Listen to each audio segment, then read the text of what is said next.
भूर्भुवः स्वः तत्सवितुर्वरेण्यं भर्गो देवस्य धीमहि धियो यो नः प्रचोदयात्। सभी एक बार प्रतिज्ञा को दोहराएंगे। मैं प्रतिज्ञा करता हूँ कि आजीवन यम और नियम का पालन करूंगा। मैं प्रतिज्ञा करता हूँ कि विश्व में योग का पताका फहराऊंगा। मैं प्रतिज्ञा करता हूँ कि अपने फर्स्ट अटेम्प्ट में ही नेट जेआरएफ को क्वालिफाई करूंगा। मेरी संकल्प शक्ति पवित्र है, सुदृढ़ है, अबाध्य है। ओम ओम ओम। मैं मेरी संकल्प शक्ति से सब कुछ कर सकता हूँ। ओम ओम ओम। मेरे पास अजय मनोबल है। ओम ओम ओम शांति। हथेलियों का दर्शन करते हुए आंखों पर रखेंगे और धीरे धीरे खोलेंगे।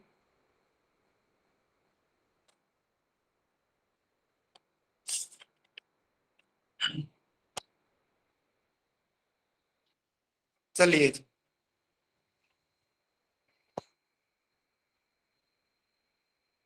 तो ये श्लोक देखते हैं आज हम।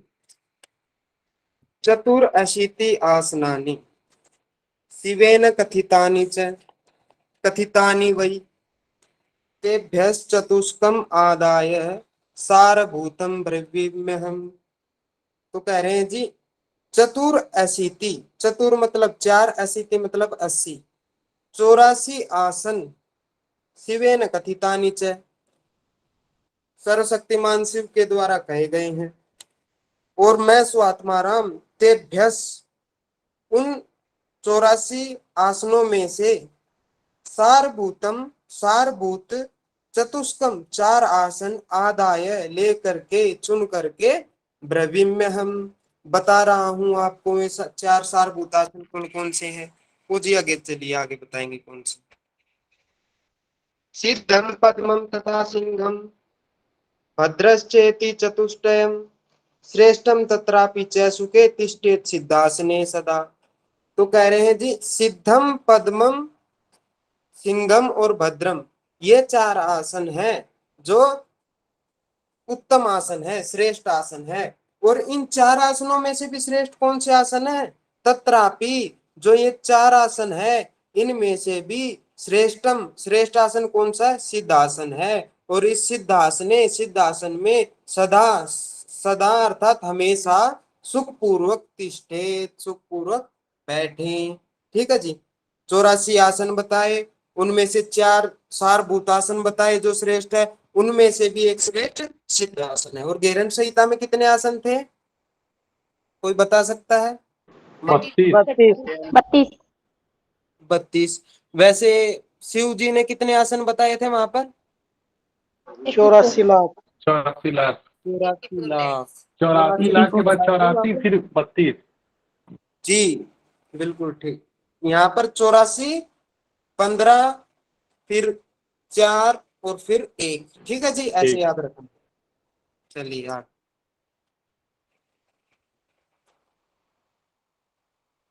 अब है सिद्धासन। तो सिद्धासन क्या है?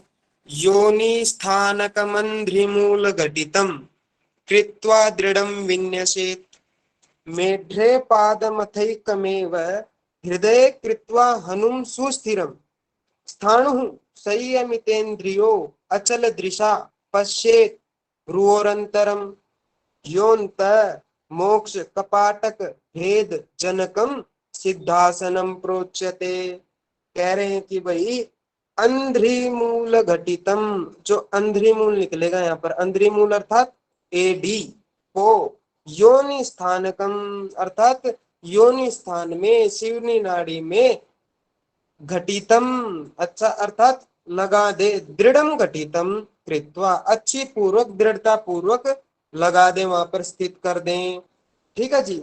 और जो एक मेव है, और जो दूसरा पैर है उसको मेढ्रे पादम अर्थात मेढ्र शिवनी त्रिकास्थी शिशन पर स्थित कर दें। शिवनी गलत बोल गया मैं, लिंग त्रिकास्थी अथवा या फिर शिशन, उसके ऊपर दृढ़ता से विन्यसेत रख दें, और फिर क्या करें, हृदय हृदय पर हनुम ठुड्डी को, हनु होता है ठुड्डी, ठुड्डी को सुस्थिरम कृत्वा अच्छी प्रकार से स्थिर कर दे, अर्थात जालंधर बंद लगा दे। और फिर क्या, स्थाणु बिना हिले डुले संयमित इंद्रियों, अर्थात इंद्रियों को संयमित रखते हुए भ्रुवर अंतरम अचल दृशा, अचल दृष्टि से भ्रू के मध्य में पश्चेत देखें, सिद्धासनम प्रोच्यते, इसी को सिद्धासन कहा है। और ये क्या करने वाला है, ये से यहाँ निकलेगा ही निश्चय पूर्वक, एतत् जो ये आसन है, मोक्ष कपाटक भेद जनकम, मोक्ष द्वार को भेदने वाला कहलाता है, भेदने वाला होता है। ठीक है जी, बात देख लेते हैं हम।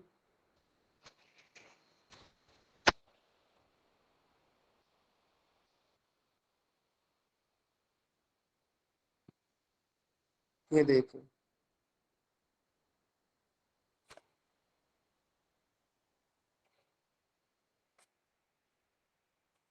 ठीक है जी, ये रहा सिद्धासन हमारा।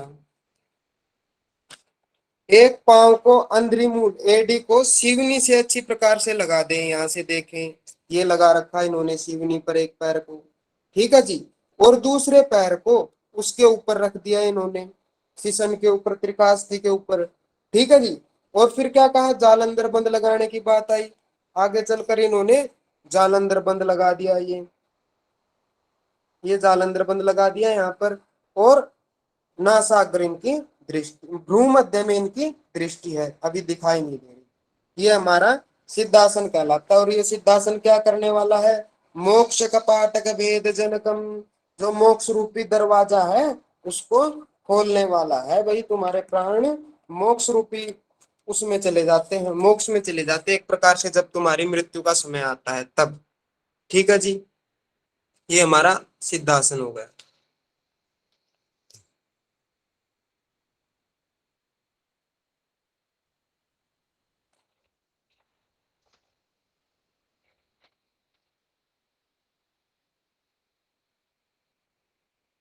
मतांतरेतु, और दूसरे मत में कैसे होता है ये सिद्धासन, तो कहते हैं मेढ्रात उपरी विन्यस्य सव्य गुल्फम तथोपरि, कि भाई मेढ्रात उपरी, सब मेढ्रात उपरी सव्य गुल्फम विन्यसेत, ठीक है जी। मेढ्र के ऊपर सव्य बाएं पैर की गुल्फम एडी को विन्यस अर्थात स्थापित करें, तथा उसी प्रकार गुल्फांतरम, जो इससे अलग अनंतर जो एडी है उसको तथोपरि उसी के ऊपर स्थापित कर दे, निक्षिप पे स्थापित कर दे, दूसरे पैर के ऊपर दूसरी एडी को, दूसरी एडी के ऊपर, ठीक है जी।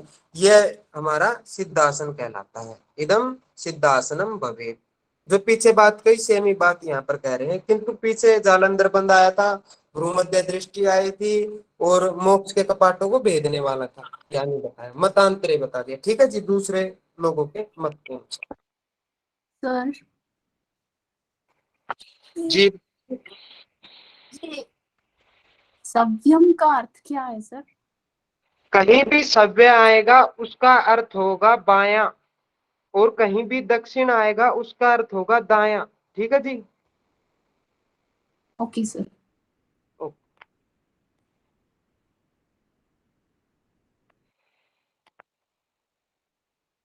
देखे, पश्चात उक्तम अन्य सिद्धम मतम, जो दूसरा जो मत है ना सिद्धासन का, वो दूसरे सिद्धों के द्वारा कहा गया है। और पूर्वम जो पहले कहा गया, पूर्वम का अर्थ जो पहले वर्णन किया है, वो मत्स्येंद्रम मतम, मत्स्येंद्रनाथ का मत है। ठीक है जी, चलिए आगे। सर ये निक्षिप्त क्या क्या मीनिंग है?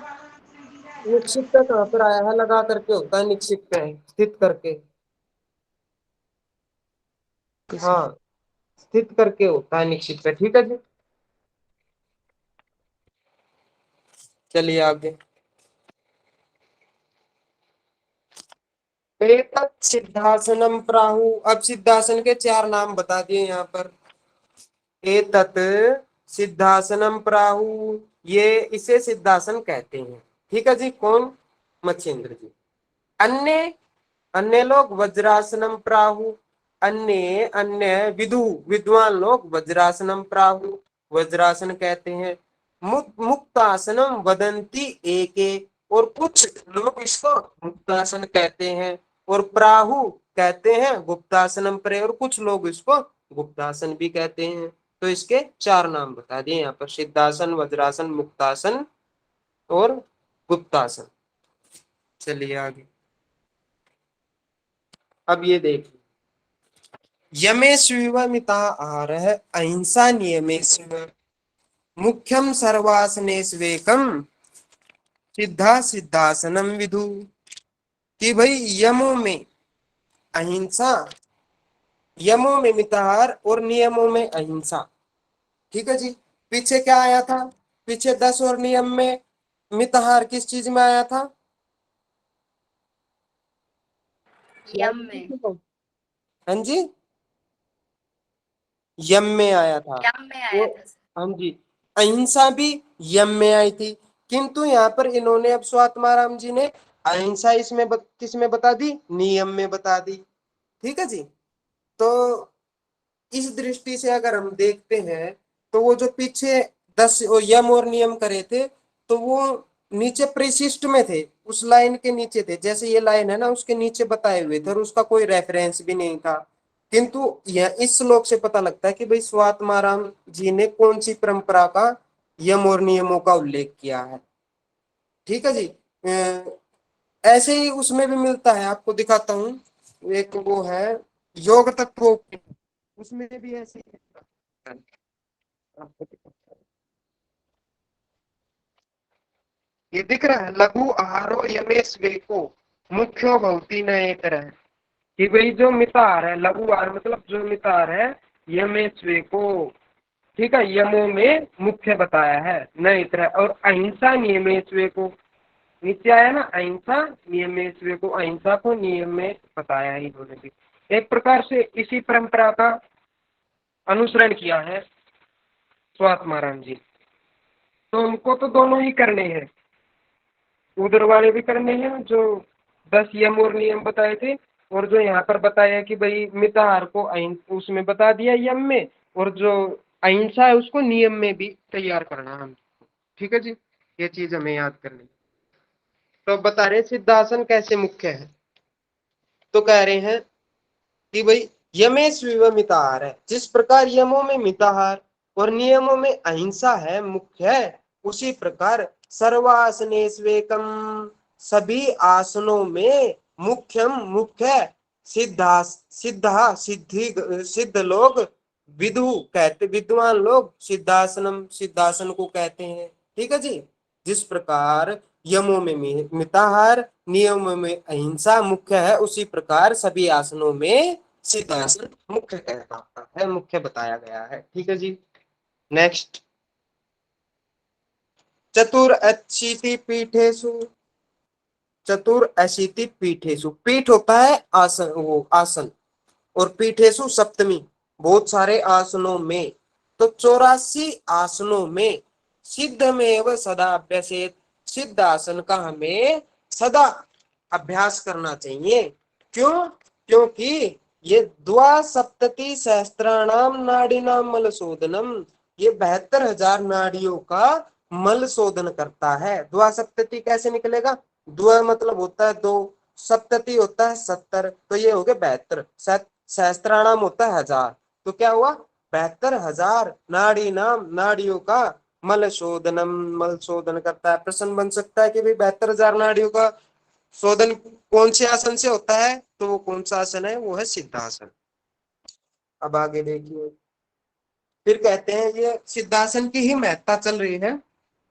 आत्मध्यायी मिताहारी यावत् द्वादश वत्सरम सदा सिद्धासने अभ्यासात योगी निष्पत्ति मापनुयात किम अन्य बहुभी पीठई सिद्धे सिद्धासने सति। कह रहे हैं कि भाई जो आत्माध्यायी मिताहारी, जो यावत जब तक द्वादश वत्सरम, कि भाई 12 वर्षों तक, द्वादश होता है 12 और वत्सरम वर्षों तक, नियमित पूर्वक नियमितता से आत्माध्यायी आत्मा का अध्ययन करने वाला होता है। मिताहारी मितम आहार कम आहार संतुलित आहार को खाने वाला होता है। और जो सदा निरंतर सिद्धासनम अभ्यासात योगी और जो योगी सदा सिद्धासन का अभ्यास करने वाला होता है उसको निष्पत्ति मापनुयात डायरेक्ट निष्पत्ति अवस्था प्राप्त हो जाती है। ठीक है जी। पहले जो साधारण योगी होता है उसको पहले आरंभ घट परिचय और फिर निष्पत्ति अवस्था प्राप्त होती है। किंतु जो लगातार 12 वर्षों तक आत्मा का अध्ययन और मिताहार का पालन और सिद्धासन का अभ्यास करेगा उसको डायरेक्ट ही निष्पत्ति अवस्था प्राप्त हो जाती है। और जब इसी से निष्पत्ति अवस्था प्राप्त हो जाएगी तो किम अन्य बहुभी किम क्या अन्य अन्य बहुभी बहुत प्रकार के पीठे आसनों से करने से क्या लाभ। जब तुमने सिद्धासने सिद्धे सती जब तुम्हारा सिद्धासन सिद्ध हो जाएगा तो भाई तुम्हें और आसनों की करने की क्या जरूरत रह जाएगी। तो एक प्रकार से अतिशयोक्ति अलंकार का वर्णन करती अतिशयोक्ति अलंकार लगा दिया मत्स्येंद्र नाथ जी ने इस श्लोक में कि भाई और आसनों की करने की जरूरत ही नहीं है, तुम केवल सिद्धासन को कर लो, इसी से तुम्हारा कल्याण हो जाएगा। ऐसी बातें बता दी। निष्पत्ति अवस्था आपको बताएंगे वहां पर अच्छे से। चौथे अध्याय में वहां पर आया है कि भाई रुद्र ग्रंथिम यदा भित्वा सर्व पीठ गतो अनिल है कि भाई रुद्र ग्रंथि जब तुम्हारी भेदित हो जाती है, जब तुम्हारी जो अनिल है वायु है वो सुषुम्ना में पहुंच जाती है तो निष्पत्ति वैण वह शब्द ऐसे ऐसी चीजें बताई है वहां पर कि भाई तब तुम्हें उस नाद की सुनाई देगी। ऐसे ऐसे वो आपको अच्छे से बताएंगे वहां पर। आगे चलिए। प्राण नीले सावधाने बद्धे केवल कुंभके उत्पद्यते निरायासात स्वमेव उन्मनी कला कि भाई प्राण अनिले सावधाने कहते हैं कि जो तुम्हारी प्राण वायु है, अनिल का अर्थ होता है वायु, तो सावधाने अच्छी प्रकार से प्राण वायु को केवल कुंभक के द्वारा बद्धे बांध लेने पर उत्पद्यते उत्पन्न हो जाती है अनायासात निरायासात अर्थात बिना प्रयत्न के ही स्वमेव मतलब स्वतः ही उन्मनी कला उन्मनी अवस्था प्राप्त हो जाएगी भाई। कि भाई जब तुम प्राण वायु को अच्छी प्रकार से केवल कुंभक के द्वारा बांध लोगे तो तुमको अनायास ही उन्मनी अवस्था प्राप्त हो जाएगी। उन्मनी अवस्था किसे कहते हैं, किसी को पता है? राजयोग की अवस्था। जी समाधि। कितने पर्यायवाची आए हैं उन्मनी के चौथे अध्याय में? 16। 16। चलिए जी, मेरे को तो ध्यान नहीं है 16, मेरे को 13 ध्यान है। ठीक है जी। तो केवल कुंभक के द्वारा बांधना है। वो केवल कुंभक क्या है? केवल और दो प्रकार के कुंभक होते हैं, सहित और केवल। सहित क्या है? रेचकम पूरकम कार्य वही सहित कुंभक है कि भाई जो रेचक और पूरक के द्वारा किया जाए वो सहित कुंभक है। और केवल कुंभक क्या है? रेचकम पूरकम मुक्त हुआ कि भाई रेचक और पूरक से छूट करके केवल और केवल प्राण वायु को रोक के रखे वो केवल कुंभक है। यावत वायु धारणा। ठीक है जी। तो इसके द्वारा तो हमको कौन सी अवस्था प्राप्त हो जाती है? उन्मनी अवस्था। तो ये बात आपको याद रखनी है यहाँ पर कि भाई सावधानी पूर्वक केवल कुंभक के बांध लेने पर अनायासी कौन सी अवस्था प्राप्त होती है? निष्पत्ति। ऐसे ऐसे कई अवस्थाएं आ जाएंगी, आपको वहां पर कौन सी लगानी है? उन्मनी अवस्था। ठीक है जी। नेक्स्ट।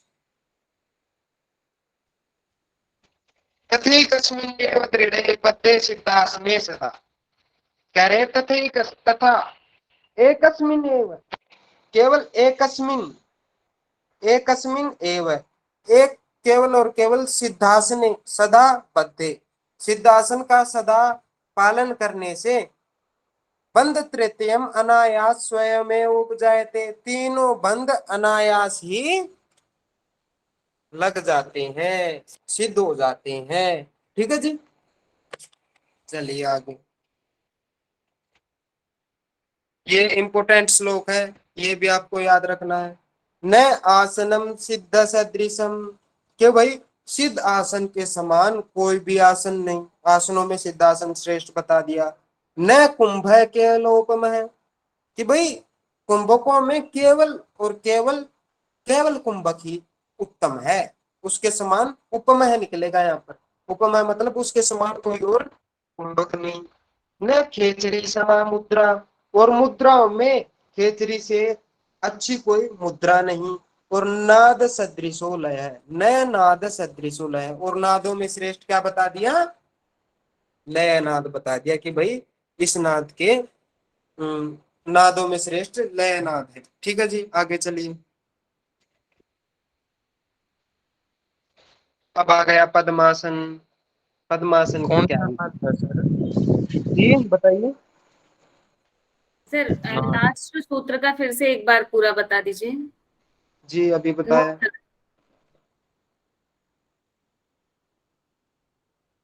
न आसनम सिद्ध सदृशम, कि भाई आसनों में सिद्धासन के समान, सदृश मतलब होता है समान, आसनों में सिद्धासन के समान कोई आसन नहीं।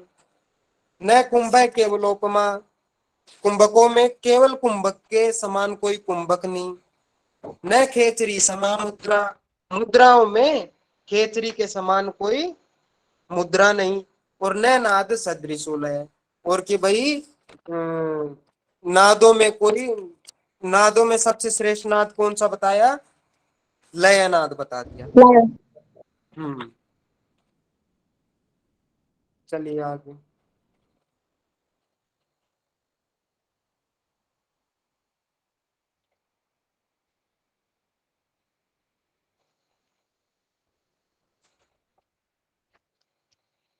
इनको हम जैसे पीछे से वो आया था पद सिद्धासन का, इसी छंद के अनुसार श्लोक, वैसे इनको हम गायन के अनुसार बोल सकते हैं। जैसे मैंने अल्पद्वारम गाया था वैसे इनको हम गा सकते हैं। ठीक है जी,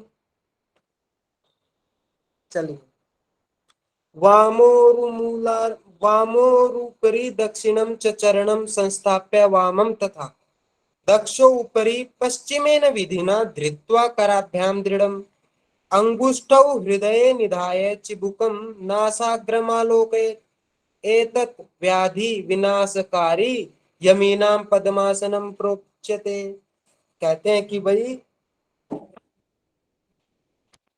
वाम उरु, वाम होता है, क्या बताया था? सव्य का अर्थ जो होता है वही वाम का अर्थ होता है। सव्य का अर्थ बताया था बाया, वही वाम का अर्थ है बाया। तो वाम उरु, बाई जंगा पर, ऊपरी बाई जंगा के ऊपर, दक्षिणम चरणम संस्थाप्य, दक्षिण चरण को, दक्षिण पैर को स्थापित कर दे। ठीक है, तथा उसी प्रकार वामम, बाएं पैर पर, बाई जंगा पर, दक्षोपरी, दक्ष पैर, जो दक्ष जंगा है, जो दाहिनी जंगा है, उस पर वामम, वाम पैर को स्थापित कर दे। आया समझ में इतना, या फिर एक बार बताऊं दोबारा? दोबारा बता दीजिए। देखिए जी, वाम ऊपरी दक्षिणम चरणम संस्थाप्य, बाई जंगा पर दाएं पैर को स्थापित कर दे, तथा दक्षोपरी, अब पहले वामोपरी बाई जंगा थी, अब दक्षोपरी आ गया। अब दक्षिण जंगा पर, दाई जंगा पर वामम चरणम संस्थाप्य, वाम चरण को संस्थाप्य स्थापित कर दे। ठीक है जी। और फिर क्या?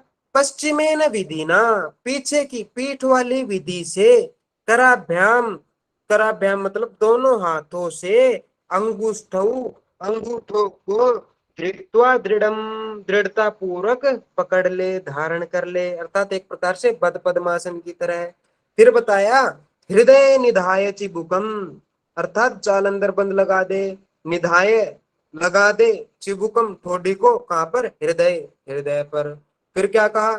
नासाग्रमालोकयेत, जो हमारी दृष्टि है वो नासिका के अग्रभाग पर आलोकित, देखें, लगा दें, स्थापित कर दें।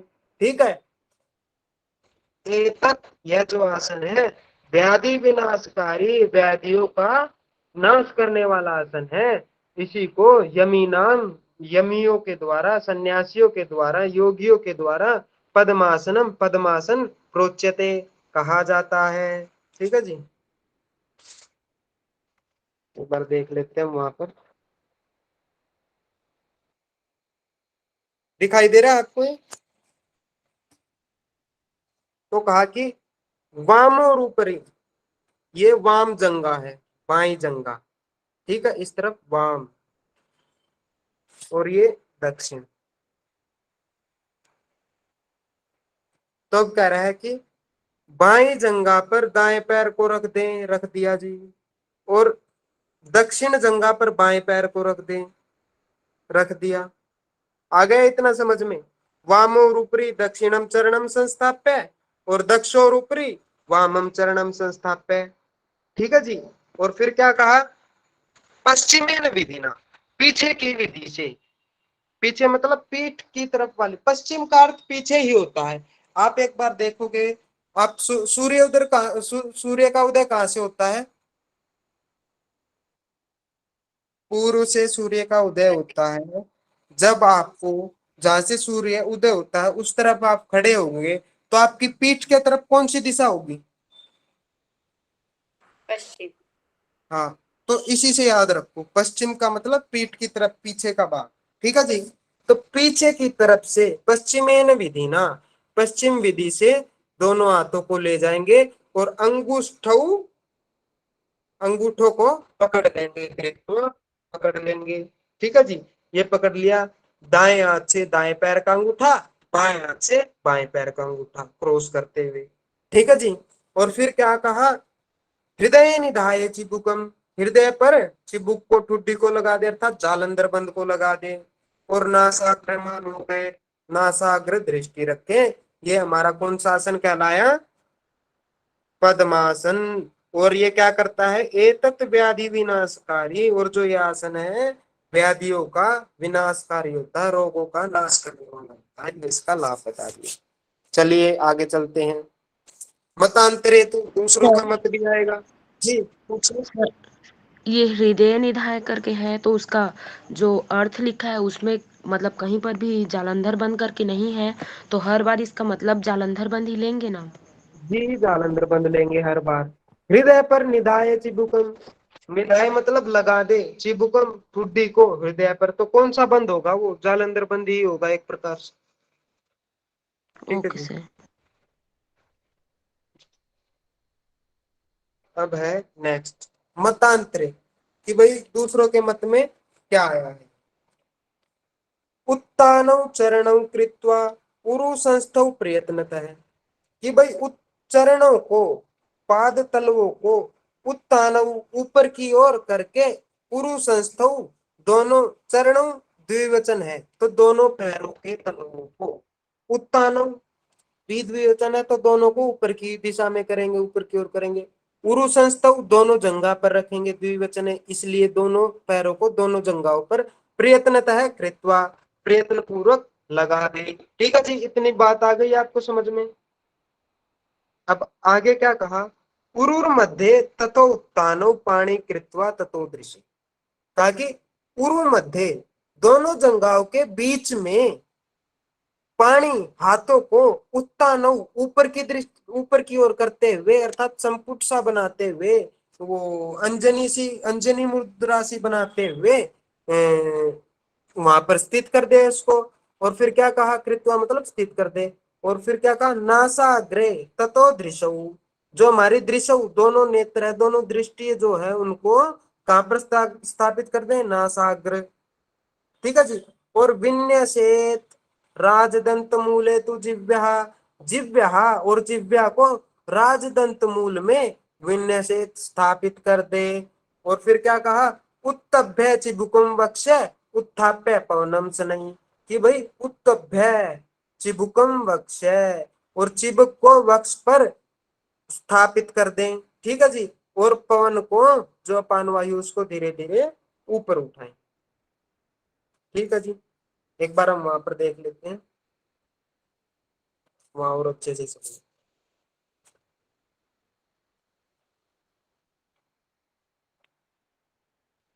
ये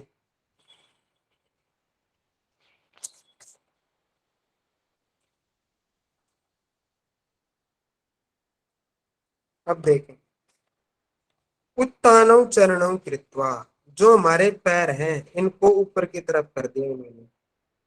और भी है क्या इसके, देखें ऊपर, ये आपको स्पष्ट दिख रहा है क्या ये आसन? यस जी सर। सर। जी ठीक है। चलिए, तो इनके तलवे हैं ये ऊपर की ओर है,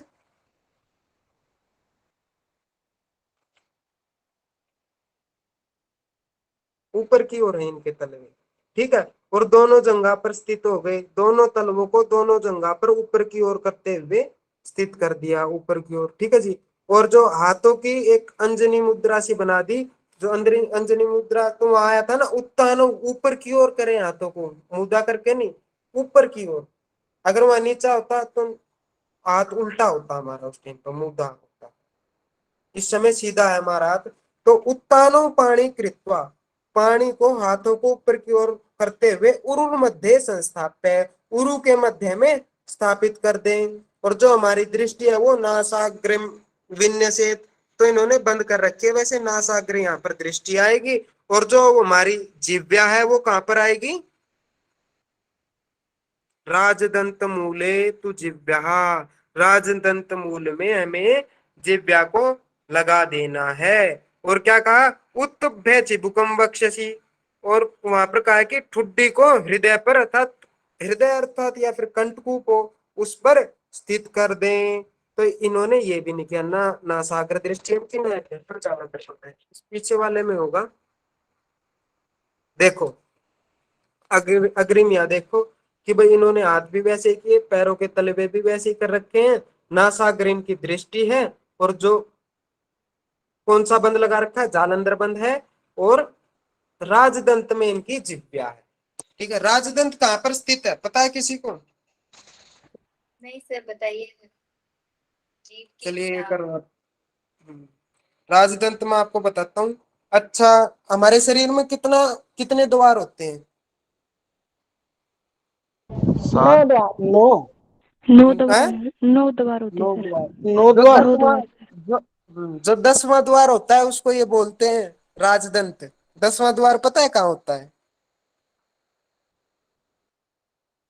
नो सर। चलिए जी, अभी हम बताते हैं यहाँ पर, ये देखे, ये है योगराज उपनिषद में जब 9 चक्रों का वर्णन आता है, ये दिख रहा है आपको स्पष्ट? ये योगराज उपनिषद का श्लोक है। तो ये क्या कह रहे हैं, इस षष्टम च तालुका चक्र, जो तालुका चक्र, छठा जो तालुका चक्र है ना, उसमें घंटी का स्थानम उच्यते, घंटी का स्थान भी कहते हैं, ठीक है। इस छठे तालुका चक्र को, छठा चक्र बताया वहां पर 9 चक्रों का वर्णन है राजयोग में, और जो छठा चक्र है उसको तालु चक्र बताया है, उसी को घंटी का स्थान बोलते। गले में घंटी सी नहीं लटकी रहती है आपके, गले में एक घंटी होती है, उसी को राजदंत बोलते हैं। दसम द्वार मार्गम, तो जो 10वां द्वार है, जो मार्ग है, उसी को राजदंतम तद जगुहु, राजदंत भी उसी को कहते हैं। हो गया क्लियर, स्पष्ट हो गया राजदंत आपका कहां पर स्थित है? Yes sir.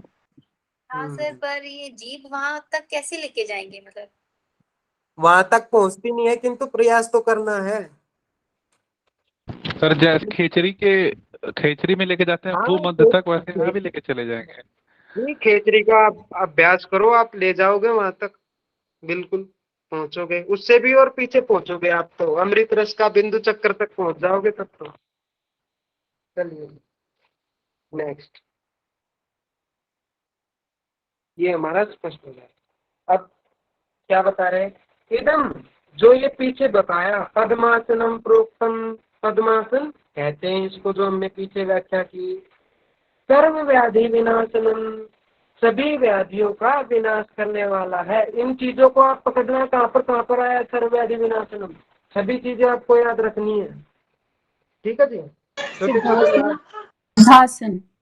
हाँ, मेरे पास थोड़ा समय कम है, नहीं तो मैं आपको पीडीएफ भी बना के तैयार करूँ, पर किंतु अगर आप खुद के नोट्स तैयार करोगे तो आपका दिमाग ही चलेगा, उसमें आपकी दिमाग की एक्सरसाइज होगी, तो आप स्वयं करो इस चीज को, ठीक है जी। दुर्लभम येन केनापि धीमता लभ्यते भुवि, कि भाई इदम पद्मासनम प्रोक्तम, इसको पद्मासन कहते हैं जो सभी व्याधियों का नाश कर देता है। और जो ये न केन, जो कोई, ये न केन, कि भाई ऐसा वैसा जो व्यक्ति होता है उसको दुर्लभम, दुर्लभता से प्राप्त होने वाला आसन है ये। और धीमता लभ्यते भुवि, और जो धीमता बुद्धिमान लोग होते हैं उनको अच्छी प्रकार से सरलता पूर्वक प्राप्त हो जाता है इसकी सिद्धियां, ठीक है जी। ये एक बता दिया इसका। सर Question है? 46 एक बार रिपीट कीजिए सर। चलिए जी 46 करते हैं। उत्तानौ चरणौ कृत्वा, ठीक है जी, चरणों दोनों पैरों को उत्तानौ ऊपर की तरफ कर ले, ठीक है, और उनको फिर क्या करें, प्रयत्नतः है प्रयत्न पूर्वक उरु संस्थौ दोनों जंघाओं पर स्थित कर दे। हो गया स्पष्ट इतना? आगे चलिए। उरु मध्य तथोत्थानम, और क्या कहा, पानी जो हमारे हाथ है उनको उत्तानौ ऊपर की तरफ करते हुए एक अंजनी मुद्रा सी बनाते हुए उरुर मध्य, उरु के मध्य में कृत्वा स्थापित कर दें। और फिर क्या कहा, दृशौ जो हमारी दृष्टि है उसको कहाँ लगाएंगे हम, नासाग्रे विन्यसेत, नासाग्र में स्थापित कर दें। फिर क्या कहा, जिव्यातु, और जो हमारी जिव्या है उसको कहाँ पर लगाएंगे, राजदंत मूले विन्यसेत, राजदंत पर लगा दें। और फिर क्या, ठोडी, ठोडी हमारी कहाँ पर होनी चाहिए, वक्षस्य उत्तभ्य, अर्थात वक्ष पर, कंठ को ऊपर स्थापित कर दे उसको, जालंधर बंद हो गया एक प्रकार से। और उत्ताप्य पवनम से नहीं, और धीरे धीरे कौन सी वायु को उठाना है, अपान वायु को उठाना है, ठीक है जी। ये एक प्रकार से कुंडलिनी जागरण का कॉन्सेप्ट बता रहे हैं यहाँ पर, कि भाई कुंडलिनी जागरण में आप पढ़ोगे, ध्यान बिंदु उपनिषद में पढ़ोगे और योग कुंडलिनी उपनिषद में पढ़ोगे कि भाई वहां पर मूल बंद लगाते हैं और प्राण वायु को ऊपर जालंधर बंद लगा लेते हैं और फिर आपस में मिलान करते हैं अपान वायु का और प्राण वायु का। जब इन दोनों का मिलन हो जाता है तो बॉडी में हीटिंग पैदा होती है, वो हीटिंग पैदा होती है तो एक दिन ऐसा आएगा कि तुम्हारी उस दिन कुंडलिनी जागरण हो जाएगी, ठीक है। ऐसे ऐसे कॉन्सेप्ट मिलेगा तो आपको। सर इसमें तो फिर मूल बंद भी लगेगा। हाँ जी, अपान वायु को ऊपर उठाओगे तो मूल बंद भी लगेगा, किंतु इन्होंने कहा नहीं, बस अपान वायु को ऊपर उठाना है, ठीक है। ऐसी बात है, मूल बंद की कोई चर्चा नहीं है यहाँ पर। सर उरु का मतलब एड़ी होता है? जंगा, जंगा होता है उरु। इन चीजों को लिख लो ना, उरु हो गया, दो ज्यादा शब्द नहीं है, 10 शब्दार्थ हैं, कुल 10 भी ना होंगे जो सारे श्लोकों में आगे पीछे होकर पढ़ते हैं। मैंने भी ऐसे ही किया था, मैंने भी 10 शब्दार्थ लिखे और पढ़े और सोचा आ गया आज मेरे को। सर लिखवा दिए सर, बोल दिए सर, लिख लेते हैं अभी। हाँ, आप लिखते जाओ और पूछते जाओ माइक खोलकर, मैं बताता जाऊंगा उसका एक एक का। वाम हो गया, दक्षिण हो गया, आगे आएंगे। उरु होता है जंगा, ठीक है, इसको लिख लो। आगे आएगा चिबुक होता है ठोडी, चिबुक लिख लो ठोडी। उरु लिख लो जंगा, और क्या, पानी लिख लो हाथ। गुल्फ भी आएगा सर, एडी, गुल्फ को एडी बोलते हैं ना। गुल्फ को एडी बोलते हैं और गुल्फ को एडी बोलते हैं। और एक और शब्द आता है, गुल्फ के लिए याद नहीं आ रहा। जानों को घुटना बोलते हैं। जी जी जी, जानों को घुटना बोलते हैं, बिल्कुल ठीक। तो इनको आप याद करो, आगे आपको अपने आप ही समझ में आ जाएगा। 2-4 विभक्तियां पकड़नी होती है श्लोक में, आराम से आप, मैं कह रहा हूँ आपको 200 श्लोक कर दो कॉपी में लिखकर उनकी हिंदी, आप अपने आप ही करने लग जाओगे। हम तो यहाँ पर आपको एक दिशा निर्देश देते कि भाई ऐसे करना है, ऐसे पढ़ना है। आपको अधिगम तो आपको स्वयं ही करना पड़ेगा अपना, तभी आपका नेट जेआरएफ क्वालिफाई होगा। या फिर अपने आप को ऐसे संतुष्टि दे के बैठे हो कि भाई नहीं, हम तो क्लास ले रहे हैं, अब ले ले 7 बजे ले लेते हैं, 5 बजे ले लेते हैं, शाम को 3 क्लास ले रहे दिन में, इतने में हो जाएगा हमारा। तो ये अपने आप को संतुष्टि देने का काम कर रहे हो आप नेट जेआरएफ करने की तैयारी नहीं कर रहे। अगर आप सच में ही कर रहे हो तो आप श्लोकों को लिखो और उनकी हिंदी करो और चीजों को अपने अपने नोट्स बनाओ सुव्यवस्थित तरीके से। चलिए जी, पश्चात उक्तम, जो बाद में कहा गया है, बाद में दिया गया जो मत है, मत है वो मत्स्येंद्र नाथ का है, ठीक है जी। अब चलिए कौन सा है, अब इसको भी हम गा के कर सकते हैं। इन श्लोकों को गा कर याद किया करो आप। गाने की भी, गायन के लिए श्लोक गायन के लिए होते हैं। कृत्वा संपुटितौ करौ दृढ़तरं बद्ध्वा तु पद्मासनं गाढं वक्षसि सन्निधाय चिबुकं ध्यायं च तच्चेतसि वारं वारमपानपूर्ध्वमनिलं प्रोत्सारयन् पूरितम्। या न्यंचन नहीं है, ये मिस्ट प्रिंटिंग है। मुंचन आएगा, छोड़ना। न्यंचन का तो कोई अर्थ ही नहीं निकलता। मुंचन प्राण मुपैति बोधमतुलं शक्ति प्रभावान नर। चलिए जी, अब पद्मासन की तीसरी विधि बता रहे हैं आप। क्या है? दो विधि आपको आ गई समझ में। एक बार और पढ़ना, आप इनको भूल भी गए हुए तो आ जाएगी। तो पद्मासनम बद्ध्वा दृढ़तरम, इसमें कहा पहले आप पद्मासन लगाइए अच्छी पूर्वक से, ठीक है। पीछे जो कहा था सेम वही बात कह दी। पद्मासन लगा लिया आपने तलवों को ऊपर करते हुए, और कृत्वा संपुटित करो। करो मतलब हाथों को संपुट की तरह कृत्वा करें। एक कप की आकृति वही अंजनी मुद्रा की तरह आप बना सकते हो, और उरु के मध्य दिखाया था ना आपको मैंने पीछे अभी, तो उतना सेम बता दिया। और फिर क्या कहा? गाढ़म वक्षसी सन्निधाय, जो गाढ़म दृढ़ता पूर्वक, सन्निधाय लगा दे, चिबुकम ठोडी को वक्ष पर, वक्ष स्थल पर, ठीक है जी।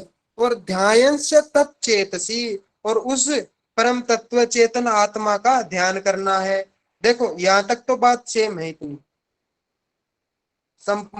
अंजनी बनानी है हमें, पद्मासन लगाना है और जालंधर बंद लगाना है। यहाँ तक बात सेम कह दी, यहाँ से लेकर यहाँ तक। अब आगे नई बात आ गई यहाँ से कि भाई परम तत्व आत्मा का ध्यान करना है। और क्या करना है? वारम वारम अपानम ऊर्ध्वम, बार बार अपान वायु को ऊपर उठाना है, ठीक है जी। कैसे उठाते हैं बार बार? जैसे कौन सी मुद्रा होती है वो?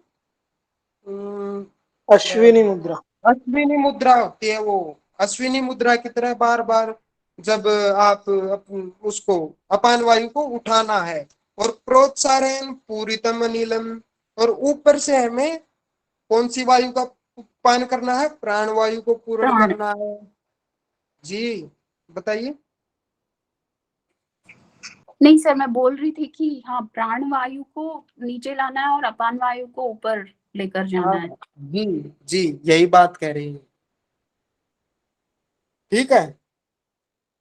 मुंचन प्राण मुपैति नाद, तो कह रहे कि मुंचन प्राणम मुंचन, प्राण वायु को छोड़ते हुए, तच्चेतसी ध्यानम, वही बात आ गई, उस चेतन तत्व का ध्यान करते हुए जो मनुष्य होता है वो परम तत्व अर्थात बोध मतुलम शक्ति प्रभावान, शक्ति के प्रभाव से, कुंडलिनी के प्रभाव से नर है जो मनुष्य होता है वो अतुल ज्ञान को प्राप्त करता है, ठीक है जी।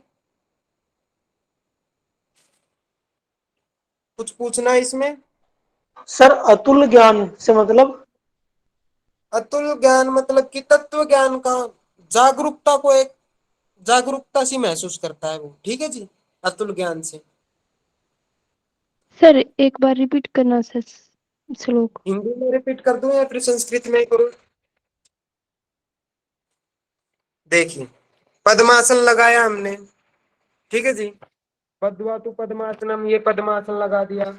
हथेलियों को संपुट की तरह रख दिया। कहां पर? हमने जंघाओं के बीच में, ठीक है। तत्पश्चात हमने परम तत्व का ध्यान किया। परम तत्व का ध्यान करते हुए प्रोत्साहन पूरितम अनिलम, जो हमारी वायु है प्राण वायु, उसको भर करके जालंधर बंद लगा दो। ये आ गया जाल सन्निधाय चिबुकम बक्षसी। फिर जालंधर बंद लगा करके और नीचे फिर मूल बंद के द्वारा अर्थात बार बार अश्विनी क्रिया के द्वारा अपान वायु को ऊपर उठाएं और उस जो प्राण वायु है उससे मिलान करने की कोशिश करें, मिलाएं, ठीक है जी। तत्पश्चात ये आसन हमारा पद्मासन कहलाता है, ठीक है जी। और फिर क्या करता है? उस वह व्यक्ति जो मनुष्य होता है वह उस शक्ति प्रभाव, जो कुंडलिनी है, कुंडलिनी के प्रभाव से बोधम अतुलम, अतुलनीय बोध, अतुलनीय जागरूकता को मुपैति प्राप्त करता है। ठीक है जी।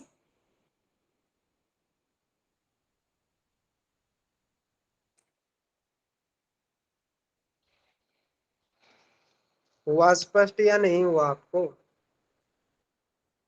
हो गया सर। जी देखिए यहाँ और करवा देता हूँ एक बार। ये जो तीसरी विधि है सेम ही है, ऐसे ही इसी में देख लो। ये बस सेम विधि इतनी जो बताया इसमें,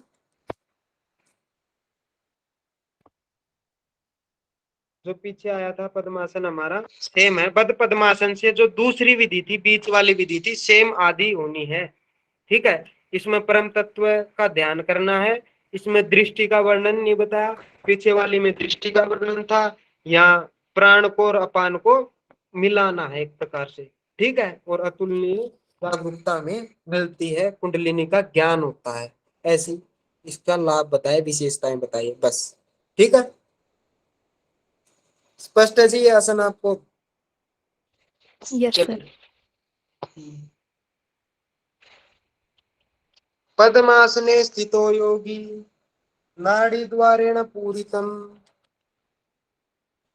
कि भाई पद्मासन में स्थित योगी नाड़ी द्वारेण, नाड़ी द्वार से, दोनों नाड़ियों से जब प्राणवायु को पूरित करता है और फिर उस प्राणवायु को, पान की हुई प्राणवायु को, मारुतम वायु को धारयति अस्तु, धारण करके रखता है, स वह योगी मुक्त हो जाता है। नेत्र संशय, इसमें कोई संशय नहीं है। तो एक प्रकार से पद्मासन क्या कहलाया? मुक्ति प्रदान करने वाला भी आसन कहलाया पद्मासन। ठीक है जी। पद्मासन स्थित हो योगी, पद्मासन में स्थित होकर योगी नाड़ियों के द्वारा, दोनों नासिकाओं के द्वारा जब पूरक करता है वायु का और उसको कुंभक लगा के रखता है, तो वह व्यक्ति मुक्त हो जाता है। न अत्र संशय, इस चीज में कोई संशय नहीं रखना चाहिए। चलिए सिंहासन।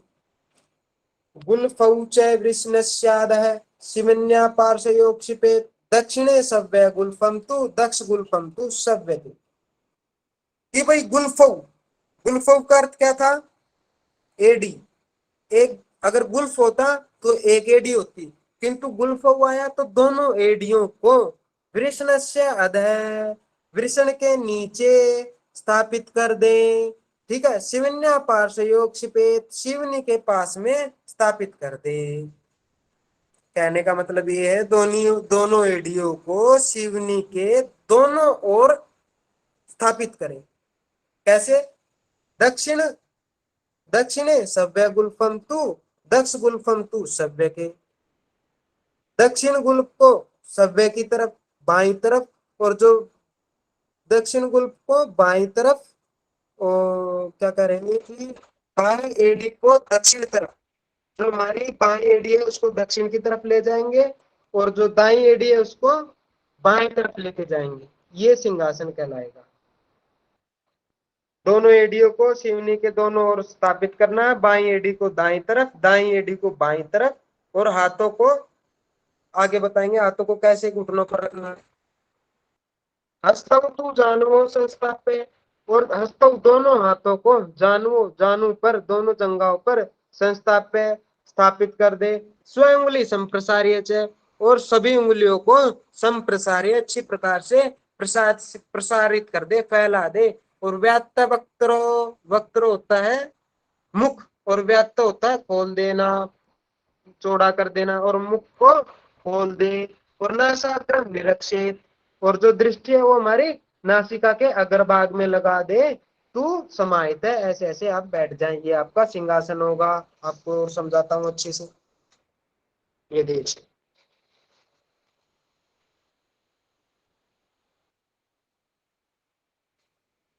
ये सिंहासन। तो वहां पर क्या आया था? गुल्फौ च वृषणस्यादः शिवन्या पार्श्वयोक्षिपे। तो कहा कि गुल्फौ दोनों एडियों को वृषणस्याद है, वृषण के नीचे स्थापित करना है, शिवनी के दोनों तरफ। और कैसे स्थापित करना है? दक्षिण, जो दायां पैर है उसको बाएं तरफ लेके आया और जो बायां पैर है उसको दाएं तरफ लेके आया। यह क्रॉस का निशान बना रखा है इन्होंने। ठीक है जी। फिर आगे आया था कि हस्तौ तु जानुओ संस्थाप्य, हाथों को जानू घुटनों पर स्थापित कर दे। स्वयं उंगली, सभी उंगलियों को संप्रसारित कर दे, खोल दे सभी उंगलियों को। और जो मुख था व्यात्ता वक्त्रो, मुख को पाट दे, खोल दे। ठीक है जी, मुख को फैलाए। और फिर क्या कहा था? नासाग्र दृष्टि भी आई थी शायद, तो नासाग्रम आलो, नासाग्रम तु समाहित, ऐसा आया था। तो नासाग्र दृष्टि रखनी है हमें इसमें। ठीक है जी, स्पष्ट हो गया या फिर दोबारा कुछ पूछना है इसमें? चलिए आगे चलते हैं। इसमें सर सिर्फ जीभ ही बाहर निकालनी है, वो जो ब्रीद आउट करते हैं गले से वो नहीं करना, उसका कोई वर्णन नहीं है ना? कोई वर्णन नहीं है जी इसमें इसका। हाँ, और गेरंट संहिता में एक जालंधर बंद बता दिया था, इसमें इसमें जालंधर बंद का कोई वर्णन नहीं आया। ठीक है जी। दृष्टि तो नासाग्र दृष्टि बताई थी, किंतु जालंधर बंद बता दिया था। चलिए आगे क्या है?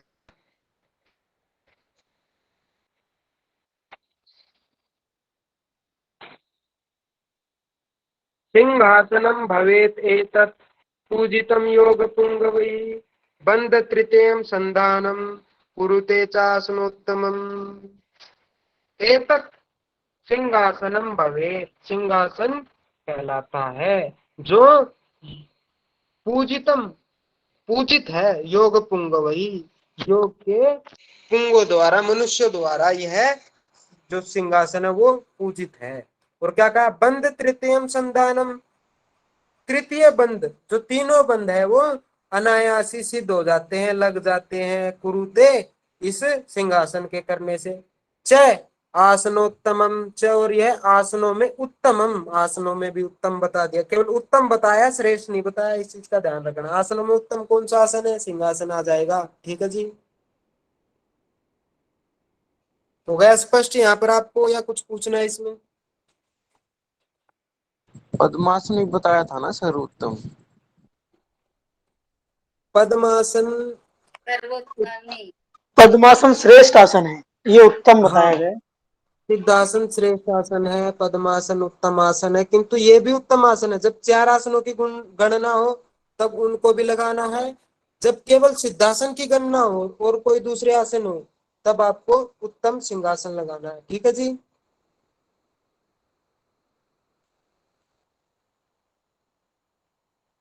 भ्रमित हो क्या इस चीज में, या दोबारा बताऊं आपको एक बार? और आसनों में जैसे श्रेष्ठ आसन पूछेगा तो कौन सा बताएंगे? श्रेष्ठ आसन सिद्धासन। सर सिद्धासन को, हाँ सिद्धासन, ठीक है सर। जी चलिए,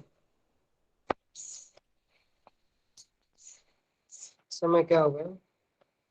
चलो, आपको क्लास भी लेनी है ना, अगली कक्षा भी है आपकी। सर कल करा दीजिए अब। जी, तो आगे यो कल हम पूर्ण करवा देंगे, और कल भी आपसे टेस्ट लेंगे उस चीज का। मनोज जी, जी सर। कल आपका टेस्ट लेंगे हम, मैं प्रश्न तैयार करूंगा कुछ,